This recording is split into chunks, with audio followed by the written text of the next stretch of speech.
Todo está conectado.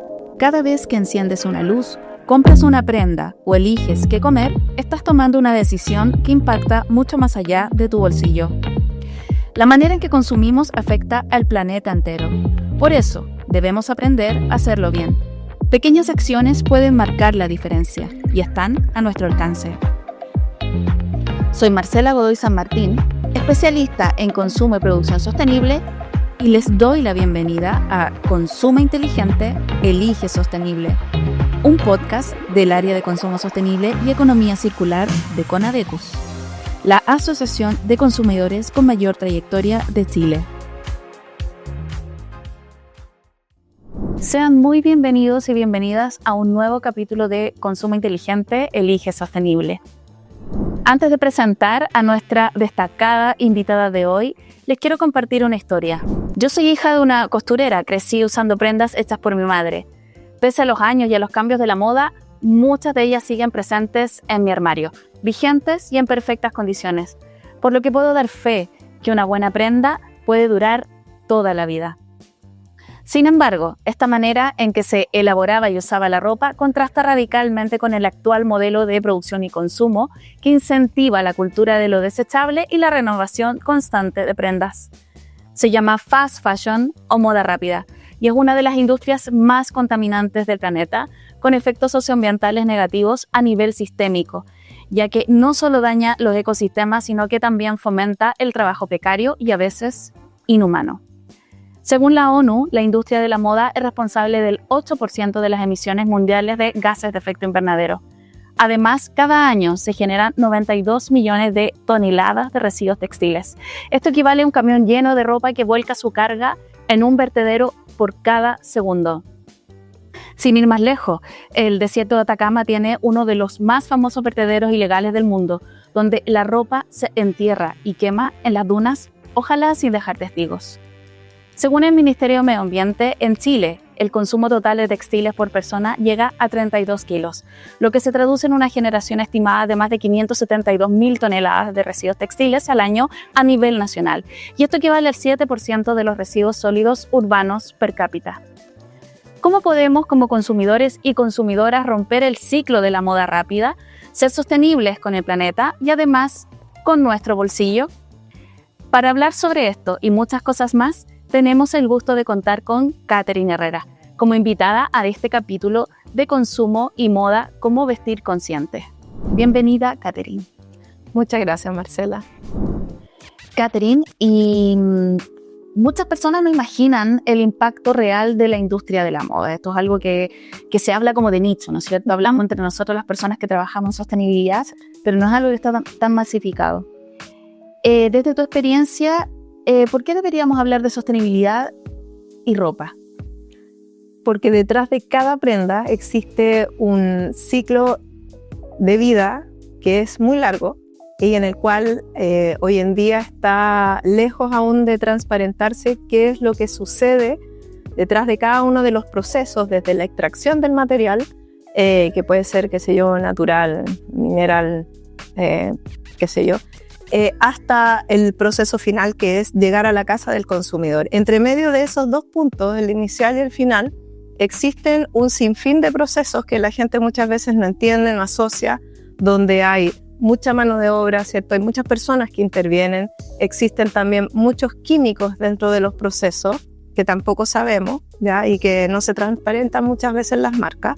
Existen maquinarias, energía, logística, transporte, un ir y venir de cada uno de los materiales de este sistema que es un producto, ¿cierto? ¿Por qué sistema? Porque en el fondo un producto tiene la materia prima principal, que es la tela, ¿cierto? Pero están las etiquetas, los hilos, muchas veces en un pantalón broches, remaches, cierre, terminación de cosas, las etiquetas de marca, el packaging, o sea, hay un montón de materiales, ¿cierto? Y de subproductos dentro de un mismo producto, ¿cierto? Por eso es como un sistema de producto. Y existe un ciclo de vida que es larguísimo, que la persona ve la prenda terminada, pero no se imagina todo lo que hay detrás. Por eso es necesario hablar de sostenibilidad, porque necesitamos aprender qué es lo que hay detrás de cada proceso. Así como en la industria alimenticia, ¿cierto? Hemos empezado a transparentar qué qué químicos, qué sé yo, están adheridos o están insertos en esos productos que estamos consumiendo y ya tienen etiquetas y tienen un montón de sellos. Bueno, esto es lo mismo porque la ropa va directamente a nuestra piel, que es el órgano más grande. Entonces necesitamos estar conscientes de qué es lo que le estamos poniendo a nuestra piel, porque como consumidores debemos empoderarnos también, no solo de la salud interna, sino también de la salud externa de nuestro cuerpo, y así además estamos ayudando también al resto del ecosistema. O sea, somos naturaleza y ayudamos también al resto de la naturaleza al poder elegir de forma sustentable y consciente, ¿no? Perfecto. Catherine, y en ese sentido, ¿nuestras decisiones individuales realmente hacen la diferencia? ¿Cómo un consumidor o una consumidora puede influir en esta industria que es súper compleja, como tú dices, que tiene un montón de elementos que están interviniendo para que un producto llegue a tus manos? O sea, el ciclo de vida completo de un producto no termina cuando llega a tu mano, sino que sigue. ¿Cierto? Entonces, totalmente. ¿Cómo nosotros y nosotras podemos influir desde nuestras decisiones como consumidoras y consumidores? O sea, entendiendo qué estamos comprando, sabiendo a dónde y a quién le vamos a comprar. O sea, cuando hacemos un acto de compra, investigamos, vestimos, ¿cierto?, de determinada forma, también estamos con ese acto generando un voto de confianza, ¿cierto?, hacia determinada marca. Estamos poniendo nuestro dinero a disposición de esa marca, entonces es como saber a dónde yo quiero invertir. Es como una elección, ¿cierto? Es una elección, tal como como ahora pronto se acercan las elecciones, como cuando votamos y que uno a veces dice, ya, pero es un voto, es nada.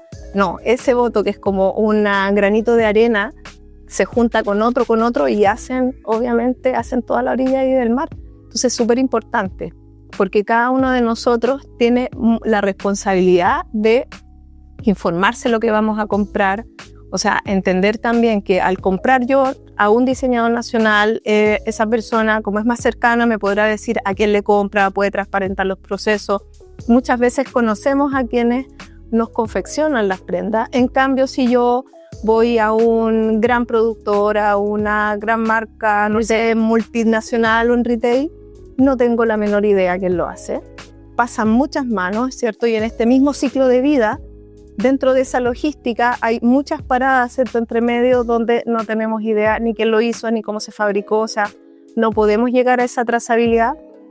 Se está trabajando obviamente en el mundo para poder llegar en algún momento, pero eso también, al no verlo el consumidor, no lo siente, y como no lo siente, no lo ve, no existe. Entonces por eso también es importante que entiendan que cada uno de nosotros, con ¿dónde voy a poner mi dinero? En un emprendimiento muchas veces tenemos cercanos gente, familiares, amigos que tienen su propio emprendimiento. Entonces es como, ¿dónde le pongo yo, ¿cierto?, esa energía que es mi tiempo, que se transforma en dinero y que voy y lo pongo en otro? En una marca internacional que no tengo ni idea de dónde y que está globalmente sin siquiera saber, o en alguien conocido y al cual yo sí le puedo aportar y sé que está dando trabajo de forma interna y local. Sí, porque en ese sentido igual hay algunas marcas grandes. O sea, cuando tú dices, yo como consumidora puedo acceder a información, y si quiero comprarle una marca grande, sí existen alternativas de marcas que ponen a disposición información, por ejemplo, en sus reportes de sostenibilidad. O sea, miden el consumo de agua, miden, porque muchas miden solamente, que es distinto a hacer acciones concretas para minimizar esos impactos. Otras neutralizan su huella de carbono. Otras efectivamente se preocupan de que no haya esclavitud o malos tratos o malas prácticas laborales en su cadena de valor. Esa información está, y muchas empresas grandes sí las ponen a disposición. Entonces quiero saltar a una pregunta más técnica, Catherine, que esto sí que es algo que tiene que ver como con un conocimiento que se perdió. Ya que yo contaba al inicio que mi mamá es costurera, entonces yo crecí conociendo qué tipo de tela era todo lo que estaba vistiendo, si era algodón, si era poliéster, si era viscosa, por ejemplo. Entonces actualmente vemos en el mercado que algunas marcas presentan ciertas fibras como naturales, ¿cierto? Dándoles una connotación ecológica que no siempre es real, ¿ya? Sí. Entonces, ¿cómo podemos nosotros como consumidores y consumidoras identificar el origen real de esas fibras textiles y reconocer cuando esa información es engañosa o greenwashing? Llamemos al greenwashing, que es el lavado de imagen verde, y que puede ser que sea intencional de parte de una marca, pero también ocurre muchas veces que la marca lo hacen por falta de información y por desconocimiento. Bueno, muchas veces yo me he dado cuenta en las empresas que es más falta de conocimiento, mucha desinformación, falta de capacitación de sus propios a veces dueños o de la gerente, de la gente que está llevándolo, ¿cierto? Todo el tema de la sostenibilidad. Entonces hacen un pésimo trabajo comunicacional, lamentablemente, por este desconocimiento y caen en el greenwashing. Ya, porque yo no creo que nadie realmente quiera vender algo como pasar gato por liebre, efectivamente. Muchas veces es esta ignorancia y estas ganas de decir y demostrar que somos sostenibles que hace que finalmente las marcas también ahí tengan un poco... Se pasen un par de puestos. Claro, este acto fallido que en el fondo en algunos casos les juega en contra porque hay personas que son más informadas, entonces los empiezan a cuestionar y tenemos que remontarnos, no sé, 20 años atrás, que no es tanto, donde los materiales que se usaban eran los tradicionales, ¿cierto? El algodón, la lana, o sea, todavía ahí existía dentro de las fibras más como equilibrado el uso de los sintéticos, como el poliéster, el acrílico, el elastano, versus el algodón, la lana, la seda y estos otros materiales, ¿cierto? Naturales. Hoy día tenemos en el mercado, o sea, una infinidad de materiales naturales, ¿cierto? Que se han ido extrayendo y se han ido trabajando justamente para reemplazar algunos que tienen impactos mayores, como el algodón convencional, que tiene mucho uso de agua, ¿cierto? Y en forma convencional muchos pesticidas, ¿cierto? Muchos químicos entre medio.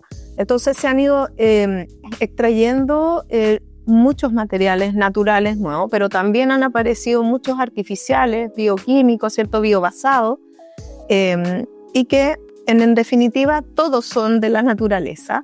Lo que pasa es que la selección técnica del material, ¿cierto? La convencional y establecida son tres básicamente, que es los materiales naturales, ¿cierto? Que generalmente lino, no sé, el algodón, la lana, cáñamo, seda, que son acondicionados mecánicamente y transformados físicamente, y en algunos casos igual hay intervención de procesos químicos, ¿ya? Pero esos justamente son los menos sostenibles. Están los artificiales que también provienen de la naturaleza, muchas veces hablan de la pulpa, la celulosa, claro que proviene de la naturaleza, pero no es natural, porque tiene que pasar un proceso químico, ¿ya? Y muchas veces estos no están certificados. Entre medio del proceso químico hay efectivamente algunos materiales químicos que no están, ¿cierto? Que por ejemplo en Europa están prohibidos ahora porque ampliaron la lista de químicos prohibidos para todo lo que es el desarrollo, ¿cierto? De estas fibras artificiales. Entonces hay que tener cuidado porque ahí se mezclan las cosas, porque el petróleo también viene de la naturaleza, pero con el petróleo se pueden hacer infinidad, miles de combinaciones químicas que en estricto rigor, por ejemplo, cuando hablamos de las combinaciones químicas para hacer los textiles sintéticos, inclusive podemos encontrar hasta 300 combinaciones distintas. Las más conocidas, el poliéster, que es el más usado, ¿cierto? Está el poliuretano también, que también se usa mucho para el tema más de calzado y otros accesorios. El elastano y el nylon, que es la marca convencional, pero el acrílico, ¿cierto? Entonces hay que tener ojo con eso, porque hay una manipulación ahí de la información y yo agrego un cuarto grupo, que eso no está oficialmente dentro de los sistemas textiles, pero que hoy día, como hay mucho, ¿cierto? Producción de reconversión de fibras, aparecen los textiles como en este cuarto grupo de reciclados, ¿ya? Que tenemos lana, algodón, poliéster, básicamente como dentro de los principales que se han empezado a trabajar. Si yo te iba a preguntar porque mencionaste los artificiales, ¿cierto? Están los naturales, los artificiales, están los sintéticos, ahí estaría el poliéster y todo, y luego están los reciclados. Y en los artificiales, ¿cuáles serían los materiales que nos podemos encontrar? O sea, en los artificiales está la pulpa de celulosa, con la cual se pueden hacer distintos también, ¿cierto? Está la viscosa, está el tencel, Está el rayón, claro, que es el más tóxico, de hecho, dentro de el Tencel que trabaja, que de hecho es marca Tencel, ya, porque en el fondo es Lyocell. Bueno, ahí hay también a veces confusión porque están las marcas registradas versus los nombres técnicos de la fibra. Todo eso proviene de la pulpa, pero se hacen distintos procesos químicos. Pulpa de árboles. Pulpa de árboles, de celulosa, ¿ya? De celulosa.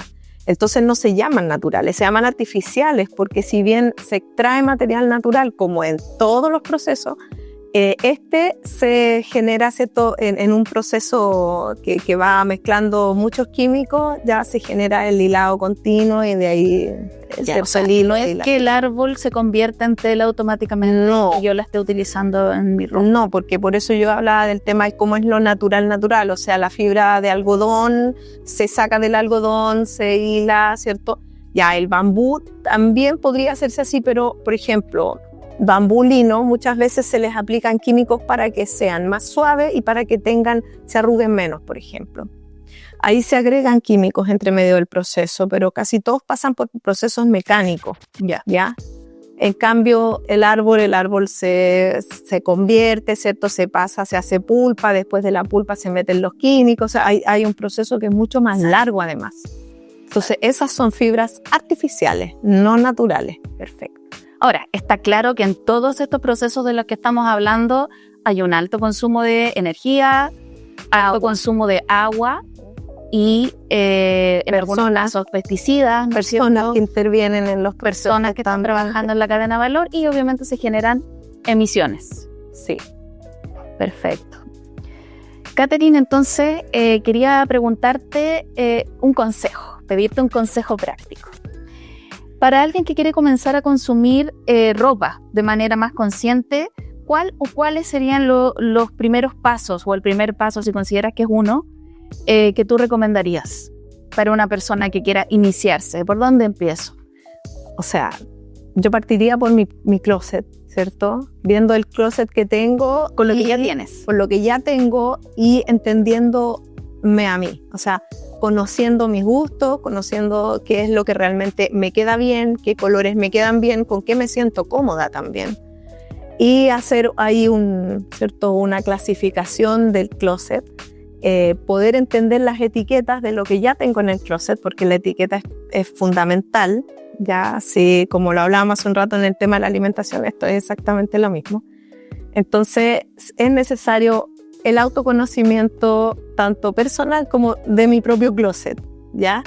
Entender las etiquetas y luego de ahí ver realmente cuánto es lo que yo ocupo, qué es lo que a mí me gusta y si de ahí me falta algo, hacer esa compra consciente, ¿cierto? Porque a veces de verdad que, no sé, existen distintas ocasiones y puedes tener igual ropa para ciertas ocasiones. O sea, no sé, por ejemplo, esta chaqueta para mí es especial, que aparte que es de mi amiga de Sur Origen,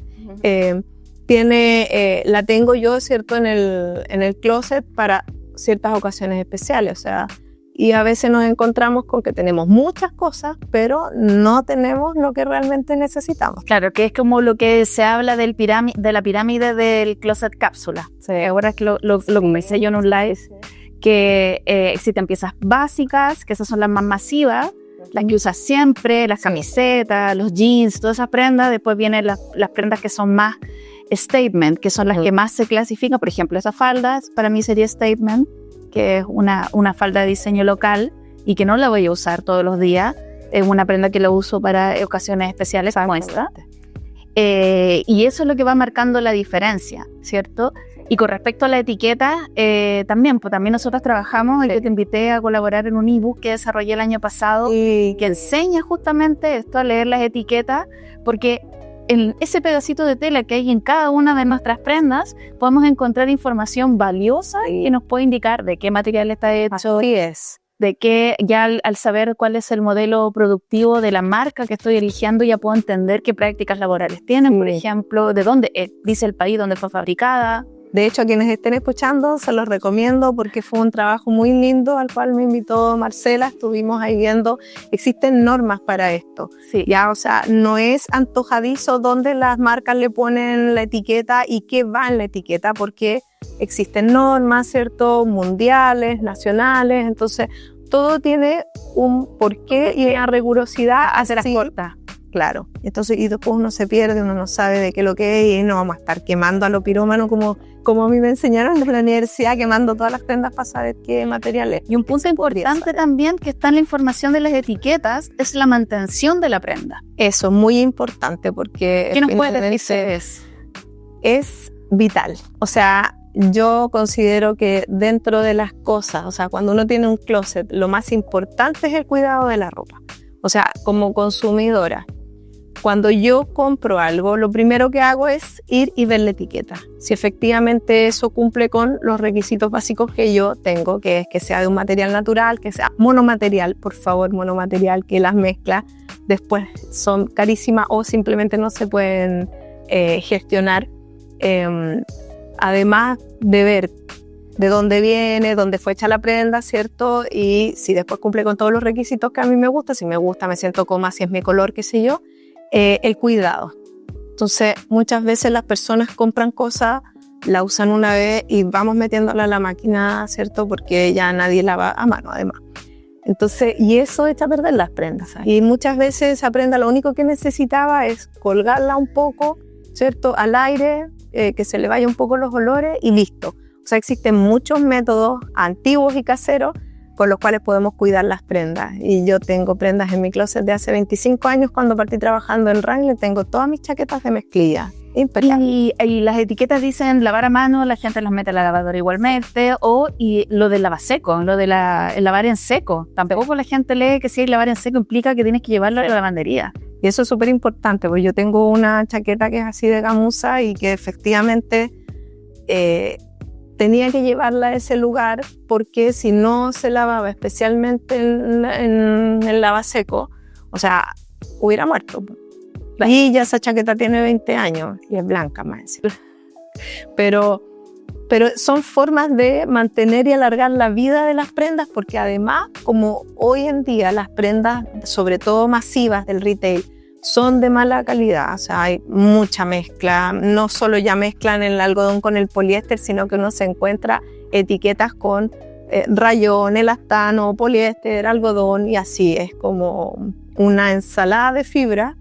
Y que cuesta a veces mantenerlas porque además tienen un gramaje muy bajo. Entonces el cuidado de esas prendas es muy delicado y si las tratamos así van a durar nada, que generalmente es lo que pasa y por eso la gente también se desprende de toda esa, exacto. O sea, esa materia. Hay que leer las etiquetas incluso antes de comprar. O sea, es lo ideal. Entonces voy a comprar y yo lo primero que hago como consumidora es leer la etiqueta. O sea, yo no...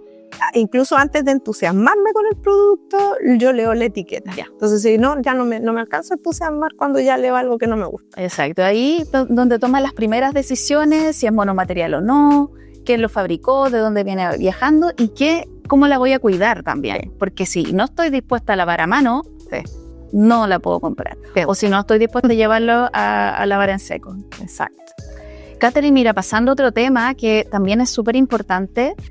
En Europa, especialmente en Francia, se han impulsado normativas que buscan regular la industria textil, frenar la moda ultra rápida. Ya vimos que apareció una regulación que va a regular eso, que incluso no se va a poder hacer publicidad de moda ultra rápida. Y hablamos de estas marcas chinas que son de muy baja calidad y muy bajo costo. También se va a exigir información clara sobre el impacto ambiental y ya vemos que ahí está el pasaporte digital, que es una especie de etiqueta, la evolución de la etiqueta, sí, ya que es un código QR donde vamos a poder ver toda esa información. Y luego también está toda la ley que habla del derecho a reparar, ¿cierto? Donde la ropa también está incluida. Sí. ¿Crees que podríamos avanzar a algo similar aquí en Chile? Totalmente, o sea, de hecho, con el paso que se dio, ¿cierto? El mes pasado de la incorporación de los textiles a la ley REP, sí, a la ley REP, nosotros ya tenemos mucho avanzado, o sea, es más, en su momento con la Cámara de Diseño, a la cual yo pertenecía, ¿cierto? De diseño sustentable, empezamos el año 2021 a trabajar en todo lo que era el diagnóstico sectorial, el acuerdo de producción limpia, Posteriormente y en paralelo se fueron trabajando las hojas de ruta con el ministerio, ¿cierto? Y se fueron haciendo muchos trabajos en paralelo, lo que ha permitido, ¿cierto?, que con más información de base y a eso sumándole la problemática de Atacama, que también viene de toda esta problemática, ¿cierto?, del fast fashion y del ultra fast fashion en el último tiempo, se pueda llegar a eso. O sea, a mí no me cabe duda, Francia fue el primero en Europa, los Países Bajos y bueno, España está también bastante adelantado. Nosotros somos pioneros en América Latina y somos el ejemplo hoy día para Colombia, para México, para muchos otros países, para toda América en el fondo, de poder gestionar también en esta línea, dado que ya está dentro de, como séptimo producto prioritario, dentro de la ley REP, ¿cierto?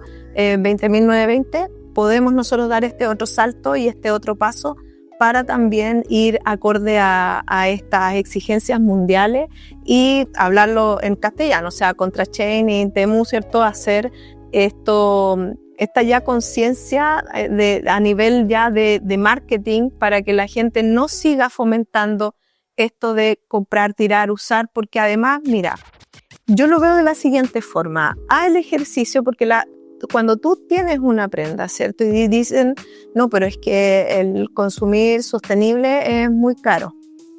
Ok, ya, una prenda vale, no sé, ya, 50.000 pesos. Ya, pero a lo mejor esa prenda, si tú la cuidas, lo mismo que estamos hablando, yo tengo en el closet y conozco más gente que también tiene ropa en el closet de 15, 20 años, 25 años, porque son prendas duraderas y después inclusive las puedes cambiar, las puedes vender, o sea, es como un activo, ¿ya? Y además es algo sentimental, ¿no? Es un activo. ¿Y qué pasa con estas prendas, cierto? Bueno, si valen 2.000 pesos, valen 3.000 pesos, hagamos el ejercicio, digo yo. Y los insto a los consumidores y consumidoras a ver si son pongan una polera de esas de Temu y pónganse 2.000 pesos, que no sé, o 3.000 pesos lo que les cueste esa prenda, ¿cierto? Por Temu, por Shein. Y hagan el mismo acto, así como botan a la basura la prenda, empiecen a botar al basurero 2.000, 3.000 pesos. ¿Cada cuánto compran? ¿Cuánta plata se te va realmente al basurero? Porque eso es lo que estás haciendo. Estás tirando tu propia energía, tu propia, ¿cierto? Trabajas para generar eso y luego lo botas a la basura. O sea, eso es literalmente lo que estamos haciendo. Perfecto. Entonces, ahí también hay un acto de conciencia, de conocimiento. Por lo tanto, todas estas leyes que a veces uno puede decir, oye, pero que están siendo súper, a lo mejor muy estrictos, es que si las personas no tomamos conciencia, las leyes entonces tienen que empezar, los gobiernos, ¿cierto? Y los estados tienen que empezar a preocuparse. ¿Por qué? Porque causan problemáticas mayores como lo que pasa en el desierto de Atacama, bueno, y en realidad en muchos lugares donde hay microbasurales y uno puede ver ropa tirada en distintas partes. Sí. Antes de pasar al desierto de Atacama, me gustaría que contextualizáramos, porque mucha gente puede que no sepa, qué es la ley REP.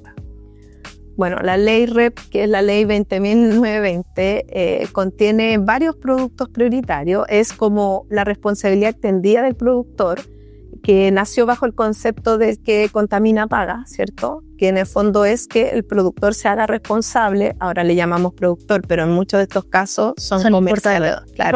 Son comercializadoras, o sea, no se producen, porque de hecho, para que sepan como cifras textiles de lo que aparece en el ministerio, el 8% de la producción, de lo que hay en el mercado es producción local en cuanto a textiles. El otro 92% viene todo de afuera, ¿ya? Entonces, bueno, si bien la ley REP habla de productores, pero en el fondo es eso. Quien produce o quien compra para comercializar es quien tiene que hacerse cargo de dónde pone eso. Los neumáticos, las baterías, los aceites, ¿cierto? Todo lo que son los envases y embalajes, que eso es transversal a las industrias. Nosotros lo vemos, ¿cierto? Y trabajamos en un proyecto de envase y embalaje, ¿cierto? Con una fábrica grande de 2 marcas de colchones. Entonces, sabemos lo que es eso, ¿ya? Y eso mismo se va a empezar a implementar para los textiles, donde cada uno tiene que decir, ¿cierto? Como productor o como comercializador, cuánto es lo que trae para poner en el mercado, y así vamos a ir sabiendo cuánto es lo que se puso realmente cada año y posteriormente hacer la gestión, porque hay que armar todo un sistema de gestión para que esto pueda efectivamente no terminar en vertederos, sino que pasar por procesos donde podamos hacer recuperaciones, donde también las empresas hagan un poco también esas compras más conscientes y no tiren tanto producto que después queda muchas veces inutilizable y ellos mismos no saben qué hacer con tanto stock. En el fondo es la ley, como dice la ley, responsabilidad extendida del productor, hace que las empresas que colocan ciertos productos prioritarios en el mercado tengan que hacerse cargo de ellos para retirarlos. Sí, ¿cierto? Y por eso hablo del sistema de gestión, porque en el fondo ellos dicen cuánto y después tienen que hacerse cargo al final del ciclo de vida, ¿cierto? Esto va a ser como año a año, me imagino igual cómo funcionan los envases y embalajes, los neumáticos, ¿cierto? Que son lo que ya está funcionando, hacerse cargo, ¿cierto? Del ciclo anterior. Entonces ver cuánto es lo que la gente va dejando, ¿cierto? En estos puntos que van a empezar a estar habilitados también y cómo vamos a empezar a ver funcionar este sistema de gestión que tiene entrelazado puntos, ¿cierto? De acopio, empresas que van a hacer la gestión. Hay que ver cómo va a funcionar, sí, porque esto se va a hacer con un decreto supremo que todavía queda tiempo para poder saber. Todavía queda mucho. Y retomando el tema de que lo nombraste, el desierto de Atacama, que es todo un temazo, Chile se ha convertido en un destino de los residuos textiles, especialmente en el desierto de Atacama. Y este fenómeno es el que se denomina tanto a nivel como organizacional, así organizaciones civiles, como académico, como colonialismo de los residuos, que significa que el norte global viene a depositar los residuos al sur global. ¿Qué responsabilidad tiene el sistema global en esta crisis y cómo nosotros podríamos frenarlo como país, ¿cierto? Desde Chile. O sea, claramente el sistema global, tal como tú lo dijiste, el norte global tiene que tomar conciencia y dejar de generar. Varios países han empezado a frenar, de hecho Francia es uno de ellos, ¿cierto? Que no va a permitir que salgan ya cuantos residuos. Sí, y hay otros países que también están tomando acciones de ese tipo y al generarlas, la misma población se da cuenta que ¿qué hacemos con tanto? ¿Cierto? Entonces, gran responsabilidad tienen esa parte, ¿cierto? Del globo, el norte, que es quien consume o sobreconsume mucho. O sobreproduce. Y es que sobreconsume y sobreproduce, las dos cosas están alineadas, o sea, porque para que haya un sobreconsumo tiene que haber una sobreproducción. Lo que pasa es que muchas de esas prendas que llegan al desierto vienen con etiquetas, son prendas que nunca se vendieron. Exactamente, porque probablemente hasta no me extrañaría que las marcas mismas las desechen en algún vertedero o quedan por ahí, por eso llegan acá de marcas conocidas y grandes que están en todo el mundo. Políticas internas de las empresas. Entonces, yo creo que tiene que haber en esta corresponsabilidad también gubernamental de los propios países. En Chile, internamente, o sea, generar políticas públicas de cómo, ¿cierto? O cuánto, qué se recibe realmente, ¿cierto? En los distintos puertos, porque hablamos principalmente en el caso de Atacama del puerto de Iquique, ¿cierto? Pero también tenemos otros puertos por acá que de repente uno no sabe, que a lo mejor también están ingresando otras tantas más prendas que no sabemos. Entonces tiene que haber una política pública, tiene que haber también una política como de cada gobierno regional, ¿ya? Tiene que haber algo a nivel país, pero también a nivel sectorial, ¿ya? Y sobre todo en el norte, que es donde está, hay muchos focos, o sea, hay 6 grandes focos, donde el más grande es el de Alto Hospicio, pero hay muchos más microvertederos que estuvimos haciendo una investigación y yo el número ya me voló la cabeza porque yo veía los 6 foquitos que se veían ahí, pero había muchos más. Y la contaminación es grande porque finalmente destruimos el ecosistema del propio desierto, que en el fondo estamos hablando del desierto de Atacama, o sea, el más árido del mundo, donde ahí hay desierto florido, donde pasan tantas cosas bonitas, pero además se contamina el aire, el agua, ¿ya? Y finalmente también las personas que van ahí y rescatan prendas, existe también un riesgo para las personas que hacen esto. Entonces son muchos los factores, la verdad, y por lo mismo las políticas públicas, tanto a nivel gubernamental interno, nacional, como las de los otros países, ¿cierto? No solamente los que están contaminando, sino que también aledañamente, o sea, todos debiéramos hacer una responsabilidad, ¿cierto?, compartida en cuanto a estos ámbitos y poder generar también políticas públicas paralelas. Para y concretamente, Catherine, porque uno lo ve investigando un poquito ya, hay un tema de falta de regulación, porque además es una regulación muy antigua, de la época cuando Chile recibía ropa de Europa por ayuda humanitaria, porque ese es como el código con el que entran. Cuando hablo de código es como un término como de aduana, ¿cierto? Sí, no. Entonces eso sería algo que habría que actualizar, porque por ese permiso que es como de ayuda humanitaria, ropa de segunda mano, es que se permite entrar todo este tipo de... Sí. Que si bien hay ropa nueva, que está pensada para ser quemada muchas veces en el desierto, porque todo esto es clandestino, Sí. obvio, y además está esto de que entra ropa de segunda mano, que es toda una industria que hay también de la segunda mano, sobre todo en Chile. Sí. Bueno, es que tal como tú lo dijiste, lo mencionaste, y a mí me tocó en el trabajo de la guía técnica con la Cámara de Diseño Sustentable que trabajamos para el APL. Yo me di cuenta que los códigos aduaneros eran, como he dicho en buen chileno, del año de la pera, o sea, eran muy antiguos, de los años 80, cosas que ya uno veía el código y dice, pues estas cosas ya no existen, así como no, y no existiendo las mezclas, como mucha cosa natural y muchos códigos que ya no aplican. Entonces, yo creo que como no se habían considerado el tema de los textiles, hasta ahora que se le ha dado más relevancia, justamente también todo lo que estaba asociado a esto, incluyendo esos códigos, ¿cierto?, aduaneros, está todo como mirado desde el pasado. Entonces se necesita hacer todo un trabajo también para poder generar nuevos códigos, nuevas formas de ver el textil y abordar esta problemática de forma sistémica, o sea, con todos los actores involucrados, no solamente el gobierno, o sea, no le vamos a cargar todo al Estado ni al Ministerio de Medio Ambiente, sino que también los productores, ¿cierto?, nosotros los consumidores y consumidoras, y quienes también ayudamos en este, ¿cierto?, en este oficio o en todo este tipo de temas de sostenibilidad para que funcionen mejor los sistemas de gestión, dado que vamos a tener también el respaldo de la ley.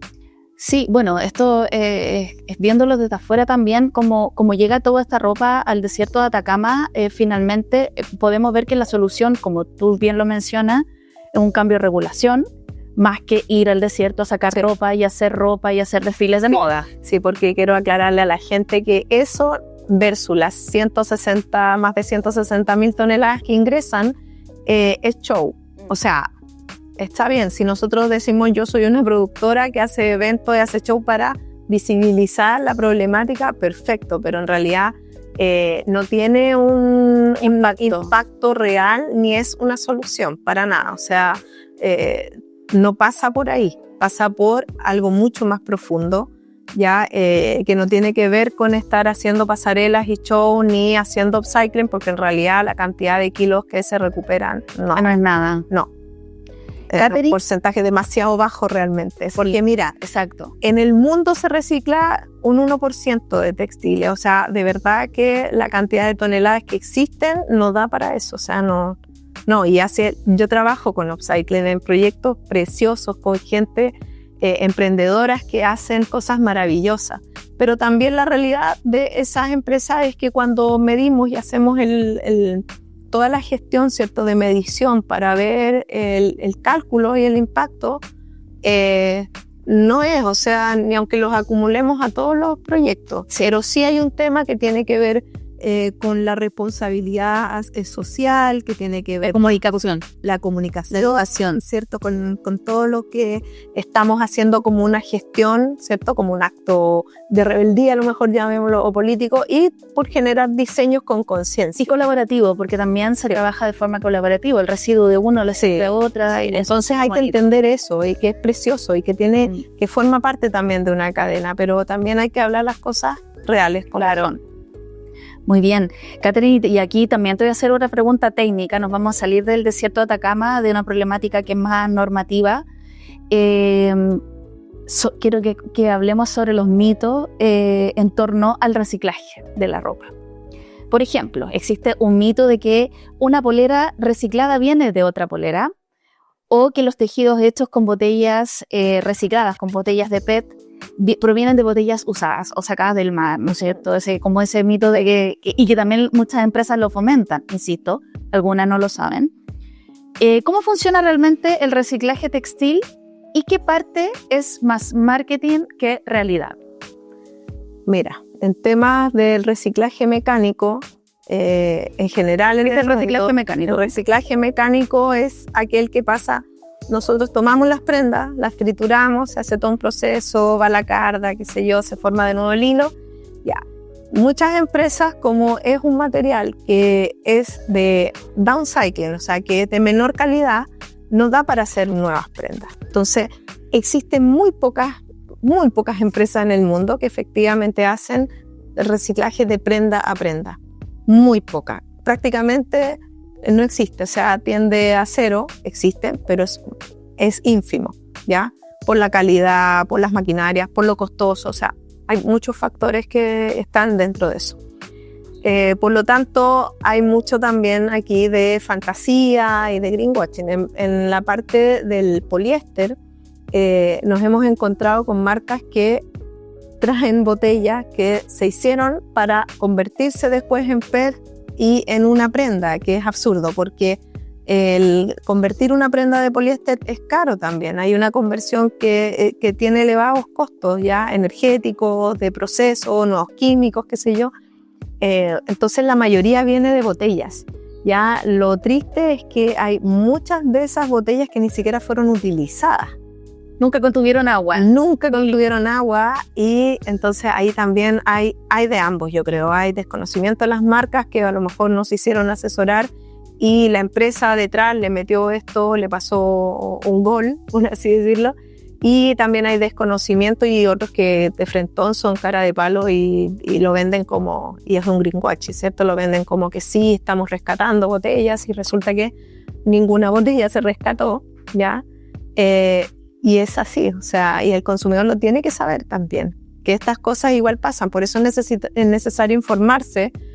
Las grandes marcas usan etiquetas, ya, que son las certificaciones, ya, cuando también queremos saber si efectivamente es algodón, qué sé yo. Tú preguntabas, ¿cierto?, en la primera pregunta, ¿cómo sabemos, cómo nos damos cuenta, cómo consumimos sustentable? Bueno, hay muchas etiquetas, no soy tan amiga de la etiqueta, pero bueno, es lo que tenemos hoy. De certificación. De certificación, ¿cierto? Las etiquetas, no sé, el GOT, que es un estándar para certificar algodón orgánico.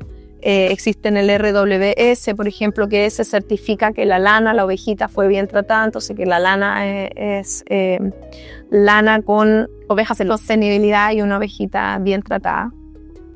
Entonces tenemos igual algunas etiquetas que nos apoyan para poder saber también si las botellas, si hay una certificación que es efectivamente seria y que lo avala, para entender si viene realmente de botellas que se usaron o no. Ah, ¿existe eso? Sí, también existe. Yo no sepa que es de una botella sin uso y con uso. O sea, no, pero sí hay marcas que tienen el recycling, hay un estándar de reciclado. Yo me imagino que ellos también verán eso, o sea, no te lo puedo certificar ahora porque no me... Eso uno lo podría preguntar. Sí, pero uno sí, una pregunta interesante al estándar.